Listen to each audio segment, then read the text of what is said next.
It is another Roaming Fruits episode, and as you already know, we are in Cape Town, South Africa. If you haven't watched our previous videos, kindly go check them out and see how we got into Cape Town from Addis Ababa, Ethiopia. Once again, we are glad that you have been able to join us on this episode. Kindly give this video a thumbs up, and please share it with your family, friends, and connections on social media. Thanks! Also, if you haven't subscribed to the channel, please do subscribe, and turn on the bell notification so you can get alerted anytime we have a new video for you.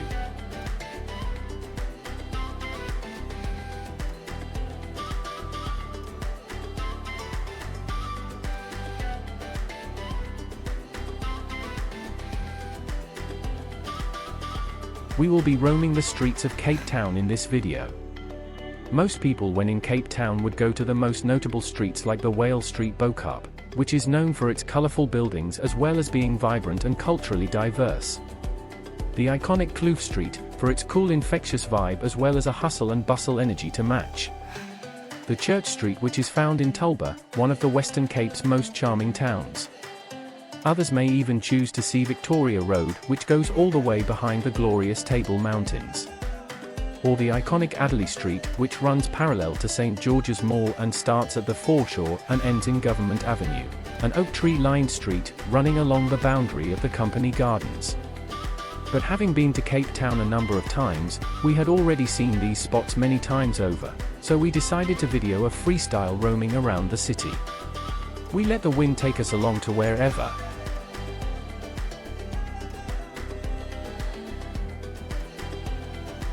Let's do a bit of history about this city as we roam its streets. The city of Cape Town had its origin in 1652, when the Dutch East India Company established a refreshment station for its ships on the shores of Table Bay. The location was magnificent, on well-watered, fertile soil, beneath the precipitous walls of Table Mountain. The indigenous inhabitants provided cattle but not labor, and the company imported slaves, mainly from East Africa, Madagascar, and the Bay of Bengal area. The slaves brought with them something of their culture and, especially in the case of the Muslims from the East Indies, their religion. Mixed race unions took place, but strong racial and ethnic characteristics remained. As such, when you visit Cape Town, you will see that it is very culturally diverse.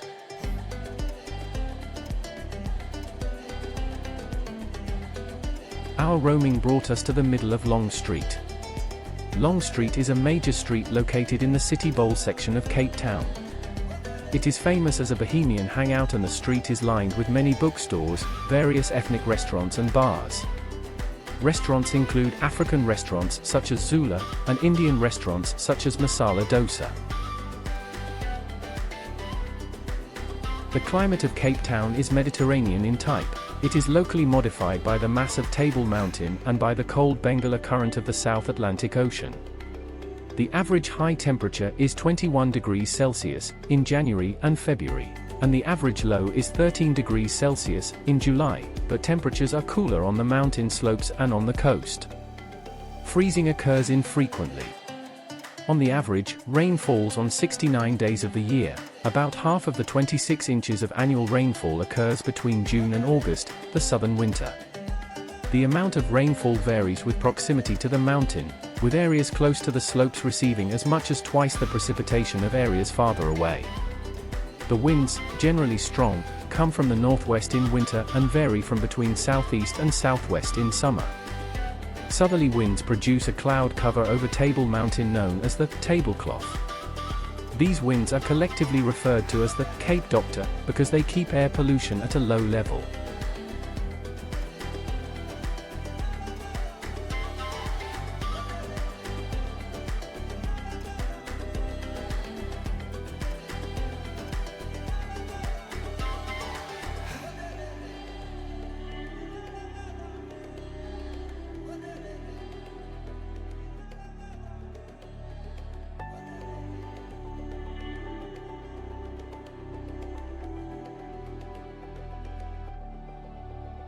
That is a temple of African traditional religion.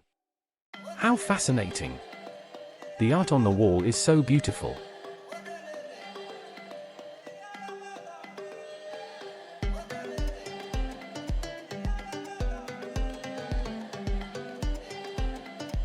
There are a number of African artifact shops on this street. They are mostly handcrafted artifacts. They serve as perfect souvenirs from South Africa.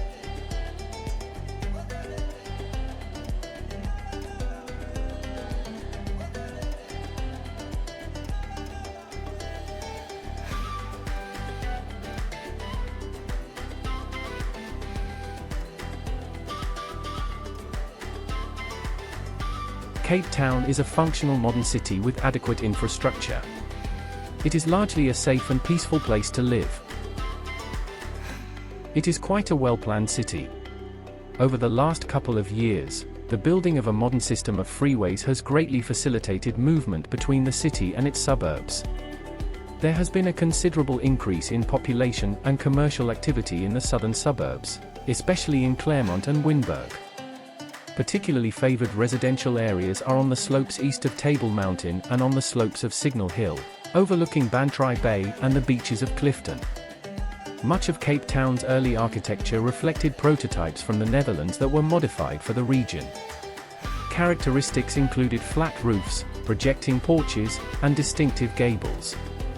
Louis-Michel Thibault, a French architect who arrived in 1783, designed much that was then fashionable, including the old Supreme Court building, now the South African Cultural History Museum.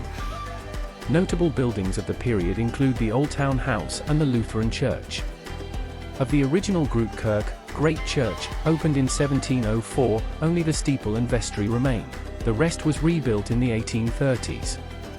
Today buildings in the central business district and on the foreshore follow modern international trends in architecture. Thanks for letting us be your tour guide around the city of Cape Town. We will leave you at this point with the fascinating view of a dog hotel.